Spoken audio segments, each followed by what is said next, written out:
वो स्टैट से रिलेटेड है। प्रोबेबिलिटी में एक टॉपिक आता है कंडीशनल प्रोबेबिलिटी। सबसे पहले तो ये पता होना चाहिए कि प्रोबेबिलिटी इटसेल्फ क्या डेफिनेशन है इसकी।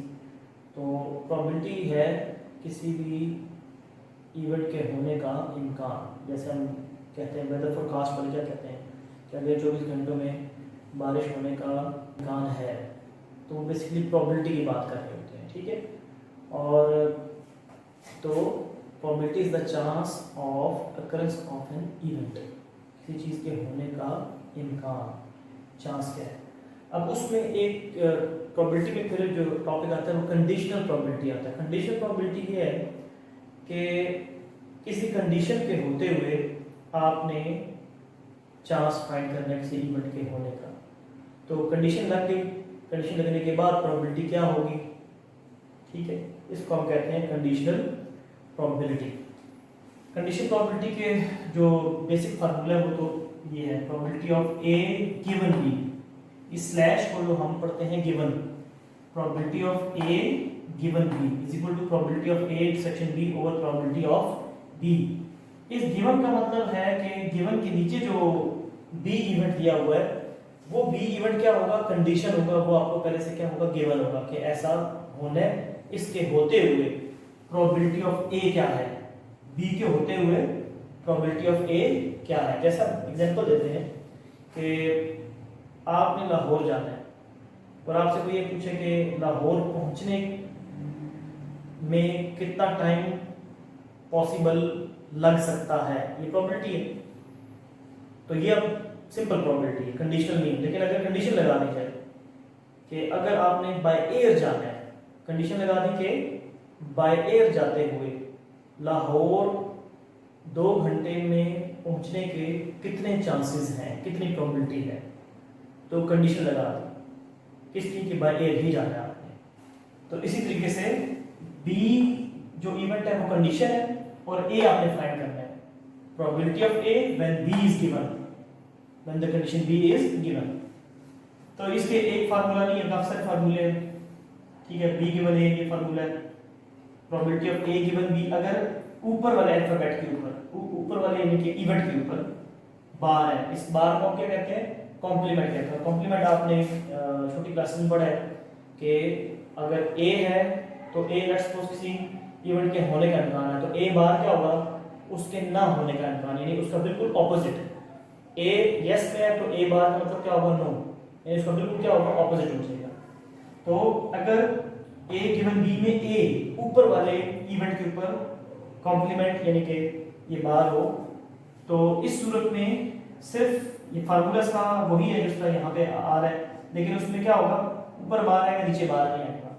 लेकिन अगर ये कॉम्प्लीमेंट या बार जो भी कह रहे हैं इसको, probability A given B complement, ये कॉम्प्लीमेंट अगर नीचे होगा, नीचे वाले इवेंट के ऊपर, तो ऊपर भी आएगा बार और नीचे भी बार आएगा। इसी तरीके से डी गिवन है ऊपर है तो ऊपर आएगा नीचे नहीं आएगा। डी गिवन है अगर नीचे वाले इवेंट के ऊपर बार आता है, कॉम्प्लीमेंट आता है, तो ऊपर भी बार आएगा नीचे भी बार आएगा। सेवंथ फार्मूला क्या कहता है कि probability of A given B अगर प्रोबेबिलिटी ऑफ ए के इक्वल हो, यानी कि इसके इक्वल ना हो, probability of A given B इसके इक्वल ना हो बल्कि इसके इक्वल हो जाए, तो इसका मतलब क्या है कि ए और बी आपस में इंडिपेंडेंट इवेंट्स हैं। अब ये प्रोबेबिलिटी ऑफ ए इक्वल कैसे होगा, यहाँ पे इसकी डेरिवेशन कर लेता हूँ, probability of A given B, क्योंकि इसका फार्मूला होता है probability of A intersection B over probability of B. अगर ए और बी इंडिपेंडेंट है, if A and B are independent, तो फिर क्या होगा, फिर प्रोबेबिलिटी ऑफ इंडिपेंडेंट इवेंट्स का फार्मूला क्या होता है, probability of intersection B is equal to probability of A multiplied by probability of B. ये डॉट मतलब क्या, मल्टीप्लाई। तो फिर प्रोबेबिलिटी ऑफ इंटरसेक्शन बी की जगह पे ये फार्मूला पुट कर देंगे न्यूमरेटर में, अगर ए और बी इंडिपेंडेंट है। तो देखें हमने ऊपर न्यूमरेटर में probability of A multiplied probability of be independent events formula put कर दिया, और देखें ये प्रोबेबिलिटी ऑफ बी और प्रोबेबिलिटी ऑफ बी आपस में क्या हो जाएगा, कैंसिल आउट हो जाएगा। तो probability of A given B क्या आ जाएगा, प्रोबेबिलिटी ऑफ ए। ये कब होगा, जब ए और बी इंडिपेंडेंट होंगे, और अगर इंडिपेंडेंट होंगे तो उसमें फिर इसकी जगह पे probability of A intersection B की जगह पे ये वाला फार्मूला हम पुट करेंगे। अगर ये फार्मूला नहीं पुट करेंगे मींस कि ए और बी इंडिपेंडेंट नहीं होंगे बल्कि डिपेंडेंट होंगे, फिर फार्मूला नंबर 1 होगा। यानी इसमें ए और बी, फार्मूला नंबर 1 में ए और बी डिपेंडेंट इवेंट्स हैं और इस फार्मूले में ए और बी आपस में इंडिपेंडेंट फार्मूले हैं। और इस केस में क्या है, ए और बी आपस में इंडिपेंडेंट इवेंट्स हैं। ठीक है, बाहर समझाने के लिए किया था, तो इसको हम कर सकते हैं।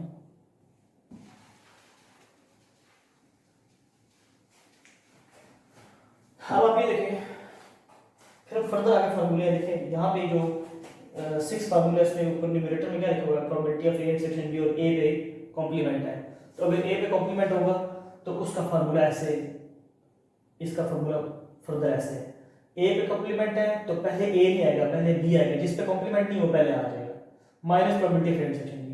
बी पे कॉम्प्लीमेंट है तो बी नहीं आएगा बल्कि पहले क्या आएगा, सिंपल ए आ जाएगा, जिस पे कॉम्प्लीमेंट नहीं है, minus probability of A intersection B. इसी तरीके से ये जो फार्मूला है ये प्योरली ऐसा फार्मूला जैसा आपने 9th में छोटी क्लासेस में पढ़ा होगा, डिमॉर्गन्स लॉ। डिमॉर्गन्स लॉ में क्या होता था कि A complement intersection B complement equal to होता था ए यूनियन बी का होल कॉम्प्लीमेंट।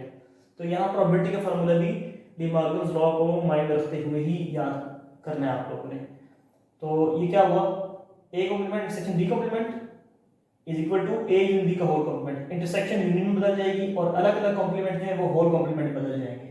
और फिर ये होल कॉम्प्लीमेंट जो है इसका फिर फार्मूला क्या होता है, 1 minus probability of A union B. ठीक, इसी तरीके से ये फार्मूला है, ये डिमॉर्गन्स लॉ के तहत फार्मूला है। अब इसके क्वेश्चन कैसे आते हैं, एक क्वेश्चन ये है और ये दो एग्जांपल के तौर पे हमने ये क्वेश्चन लिए हैं ताकि कंडीशन प्रोबेबिलिटी के जो क्वेश्चन आते हैं तो उसमें उन्हें फार्मूले कैसे पुट करने हैं।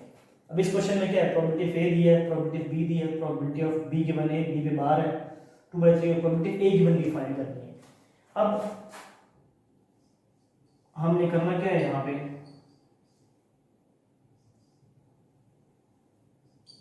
Probability of A given B का फार्मूला लिखना है क्योंकि ये हमने क्या करना है, फाइंड करना है। यहां पर हम देखें तो हमारे पास देखें ये जो इंफॉर्मेशन दी हुई है इसमें probability of A intersection B नहीं है। Probability of A intersection B क्या है, गिवन नहीं है, लेकिन प्रोबेबिलिटी ऑफ बी गिवन है। प्रोबेबिलिटी ऑफ बी आपके पास ये तो है गिवन।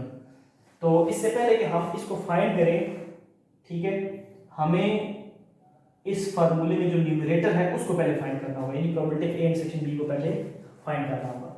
और इसको फाइंड करने के लिए हम इस फार्मूले से हेल्प लेंगे।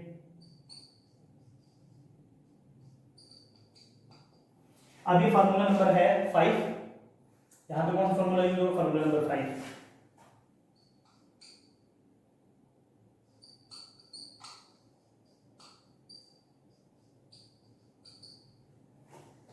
और फिर इधर न्यूमरेटर में फर्दर जो फार्मूला होगा वो फार्मूला नंबर 8 यूज होगा, ये वाला फार्मूला न्यूमरेटर। इसकी वैल्यू क्या दी हुई थी, ये तो वैल्यू पुट कर देंगे और इसकी जगह पे ये फार्मूला यूज हो जाएगा। ये फार्मूला इसलिए हम यूज कर रहे हैं क्योंकि लाजमी बात है हमें ये फाइंड करना है और ये कहाँ पे, इस फार्मूले में ये लिखा हुआ है। तो अब इस जगह पे फार्मूला नंबर 8 यूज हुआ, probability of A minus probability of A intersection B.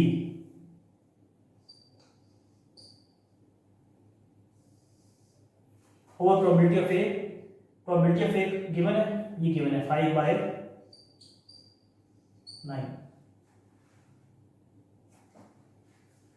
इसको जो क्रॉस कर देंगे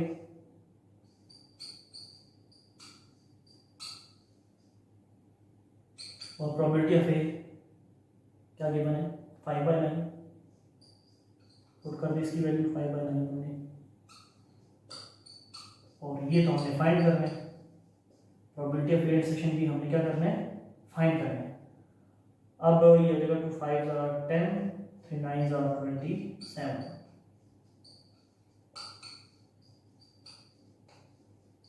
ये इधर लेफ्ट पे आ जाएगा और ये फ्रैक्शन राइट साइड पे चली जाएगी।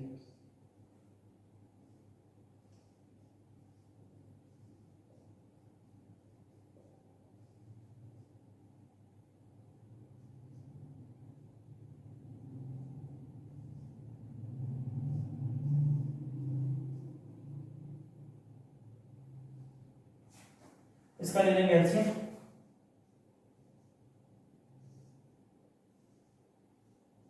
9 3 is 27, 3 5 are 15, 27 1 is 27, 1 10 are 10, ये हो जाएगा 5/27।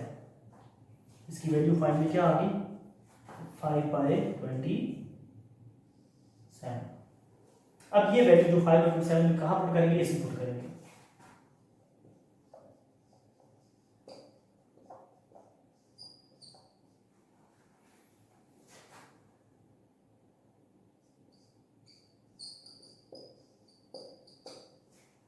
ये जो हमने बेसिकली फाइंड करा था न्यूमरेटर में, वो जो वैल्यू आई है वो पुट कर देंगे।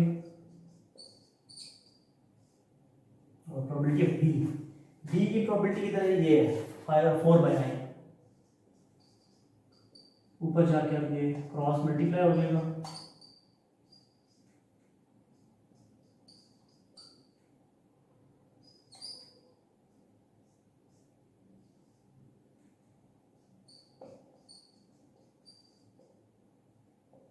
और प्रोबेबिलिटी ऑफ गिवन भी क्या आ गया 5 3 4 5/12 आ गया।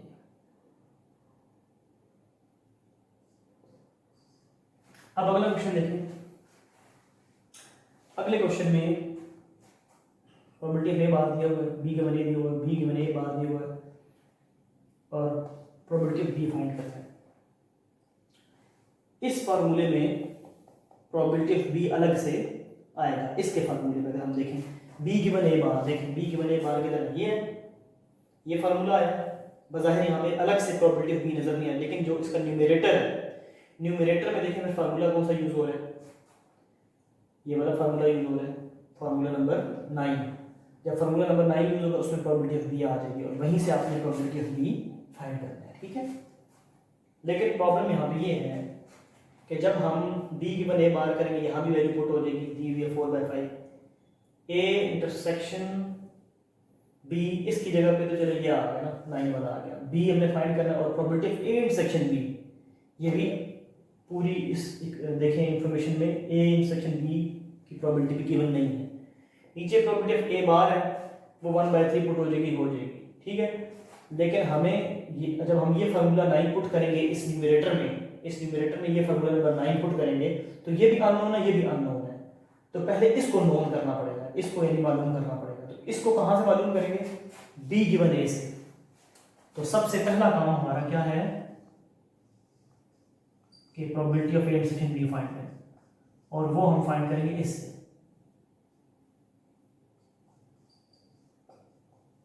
फार्मूला इसका probability of A intersection B over probability of A, और बी के वजह की वैल्यू क्या होगी 3/5। Probability of A intersection B आपने फाइंड करनी है। प्रोबेबिलिटी ऑफ ए क्या है, ए बार से ए की प्रोबेबिलिटी और ए से ए बार की प्रोबेबिलिटी आ सकती है। कैसे आती है, ए की प्रोबेबिलिटी ए बार से कैसे आएगी, 1 माइनस प्रोबेबिलिटी ऑफ ए बार से। ये फार्मूला है, याद रखिएगा, मैं यहाँ पे लिख देता हूँ। प्रोबेबिलिटी ऑफ ए जो होती है वो होता है probability of 1 minus probability of A bar, A complement यानी। तो इसमें वैल्यूज पुट करेंगे हम,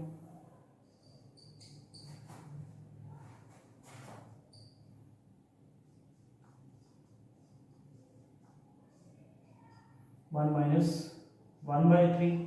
जब हम एलसीएम लेंगे तो क्या आ जाएगा 2/3 आ जाएगा। ये 2/3 इधर क्रॉस हो जाएगा, इधर जाके क्या हो जाएगा क्रॉस मल्टीप्लाई।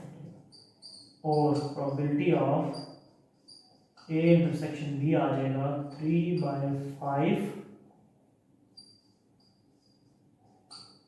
Multiplied by 2/3। तो ये 2/5 आ जाएगा, इसकी वैल्यू क्या आ गई 2/5। अब इसके फार्मूले में जो हमने यहाँ पे कहा था ये फार्मूला पुट करेंगे तो यहाँ पे आप प्रोबेबिलिटी बी आप इसकी वैल्यू फाइंड कर सकते हैं।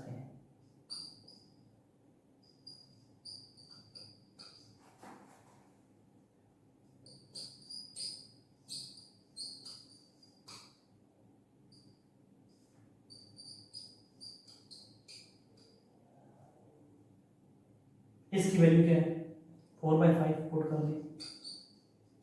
इसका फर्दर फार्मूला नंबर 9 है वो पुट करेंगे।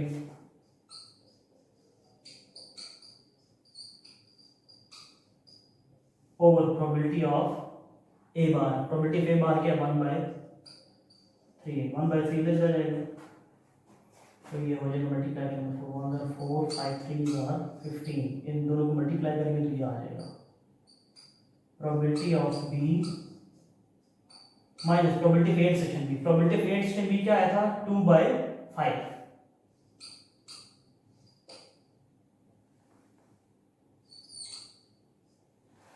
अब बी को उधर रहने दें, ये -2/3 लेफ्ट साइड पे आगे क्या हो जाएगा +2/3 हो जाएगा।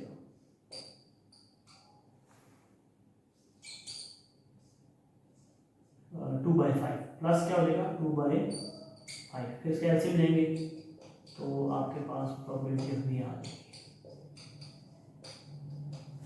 एलसीएम इसका आ जाएगा, देखिए 15 and 1 4 है और 5 3 2 6 6 + 4 10, एलसीएम लेके 10/15 कैंसिलेशन करके 5 + 10 5 3 और 15 2/3 फाइनली आंसर आ गया।